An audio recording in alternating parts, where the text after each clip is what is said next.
Agora, a Bíblia enfatiza a necessidade absoluta de confiarmos em Deus. Por quê? Simplesmente porque a nossa visão e conhecimento são muito limitados. Mas o nosso Deus vê tudo. Ele vê tudo. Confiar em Deus quer dizer que aceitamos que Ele sabe mais e Ele sabe melhor. O que significa confiar em Deus? Estamos tentando responder a essa pergunta. Confiar em Deus quer dizer que que Ele sabe mais e Ele sabe melhor. Confiar em Deus é a certeza de que, ao final, sairemos mais que vencedores. Confiar em Deus é reconhecer que não entendemos tudo o que acontece neste mundo e em nossas vidas pessoais. Mas no final, sim, entenderemos. Confiar em Deus é reconhecer que só Deus vê do topo da montanha. Confiar em Deus é a certeza que Deus sempre nos dá o que teríamos pedido se tivéssemos sabido tudo o que Ele sabe. Quero repetir, quero que refletamos um pouco nisto. Confiar em Deus é a certeza que Deus sempre nos dá o que teríamos pedido se tivéssemos sabido tudo o que Ele sabe. Confiamos em Deus porque Ele é Deus. Não há outro. Em que outro vamos confiar? Deus, a Bíblia diz, é nossa rocha. Ele é nossa fortaleza. Ele é o nosso Salvador. Ele é o nosso pastor. Ele é a âncora das nossas almas. E, portanto, merece toda a nossa confiança.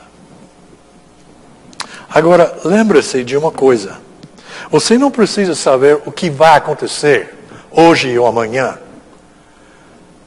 Você só precisa saber como viver hoje e amanhã, de acordo com a vontade do nosso Deus. É isso que precisamos saber.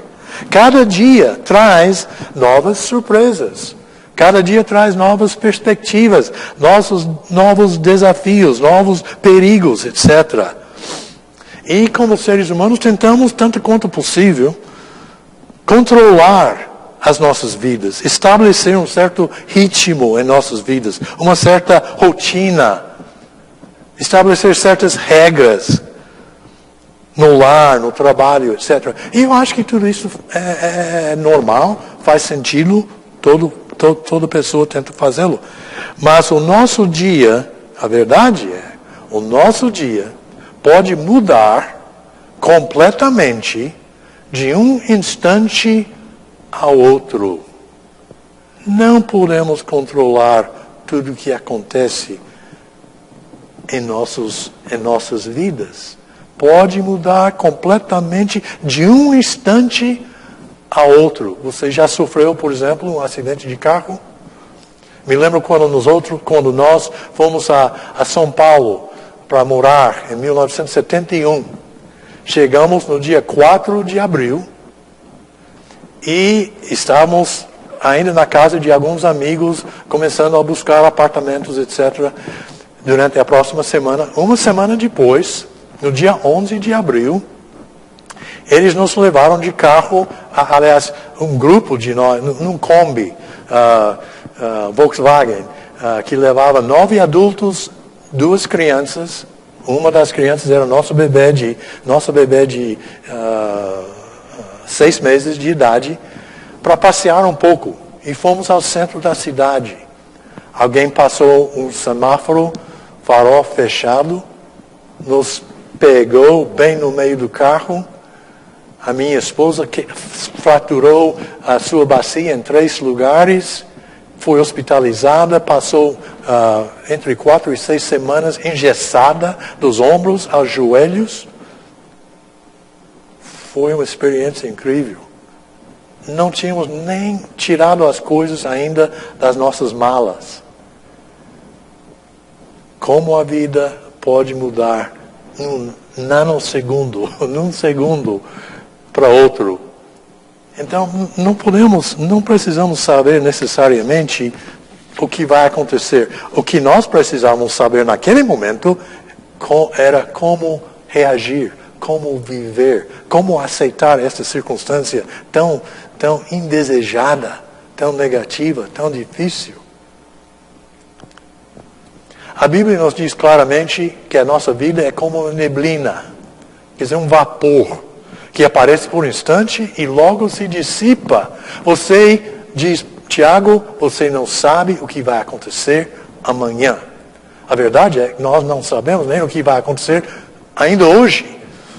Jesus diz, você não pode mudar nem os detalhes mais mínimos de sua vida. Mateus 6, versículo 27.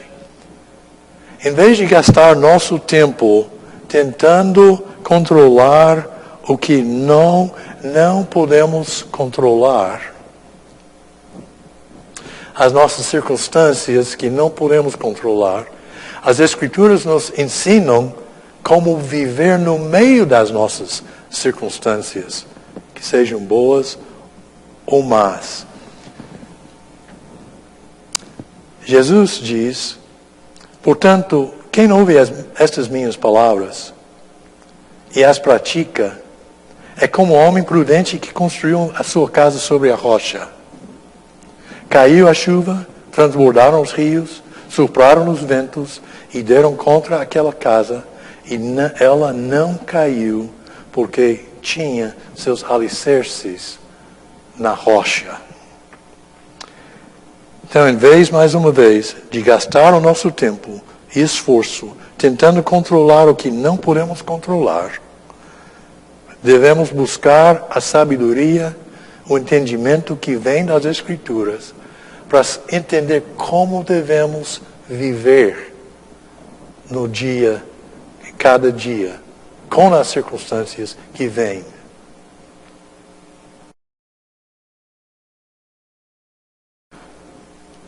Há uma passagem bíblica, ou na Bíblia, que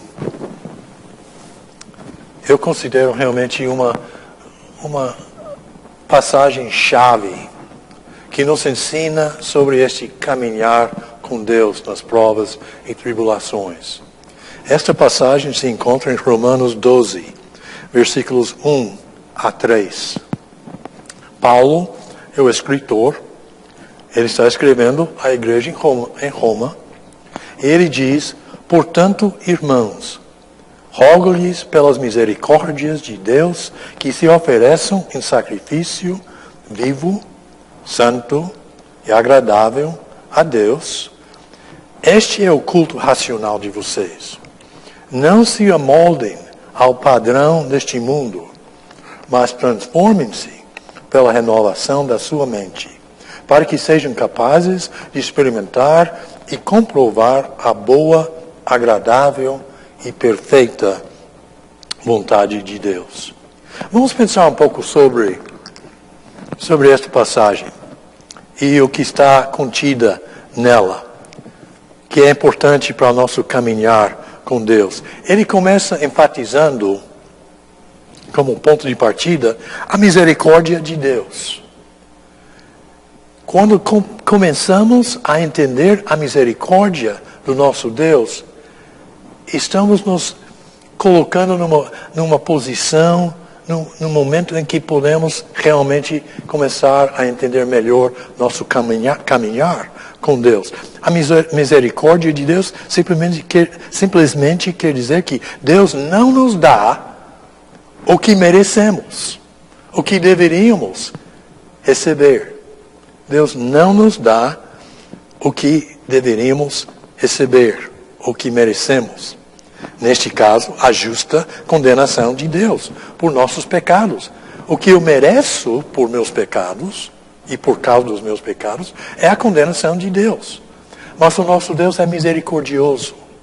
Ele não quer nos dar, Ele não quer nos condenar por causa dos nossos pecados.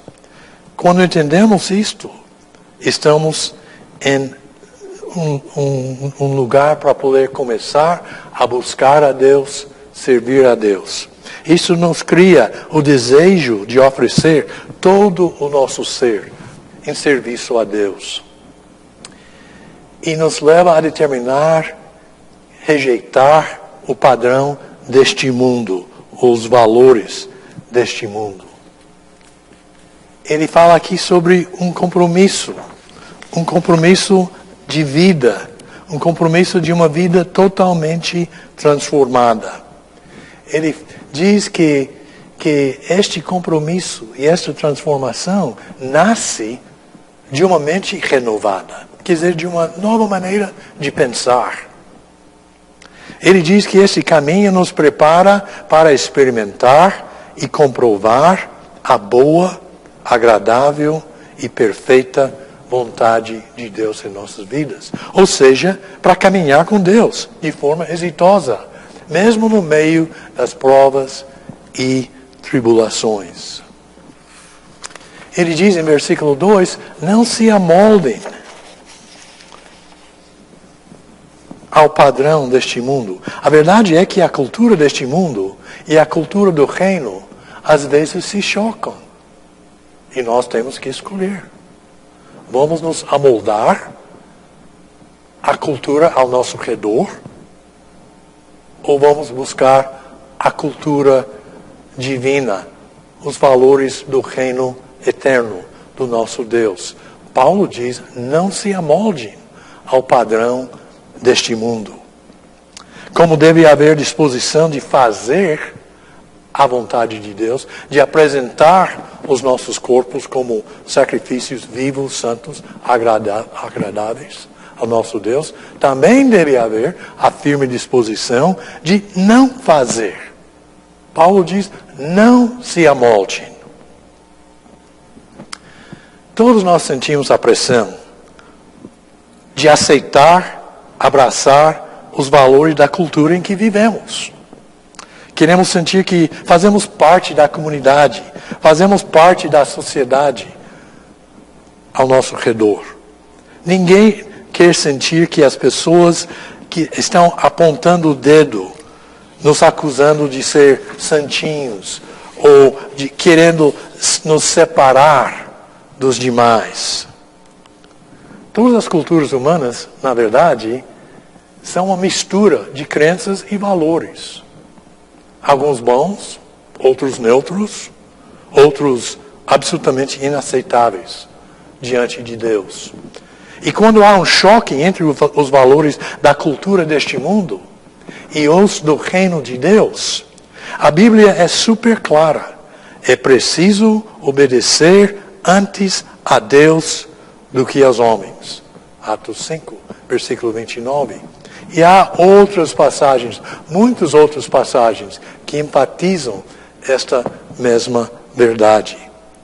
As palavras de Jesus são muito apropriadas aqui. Vocês não podem servir dois mestres. A pergunta para nós é, quem serviremos?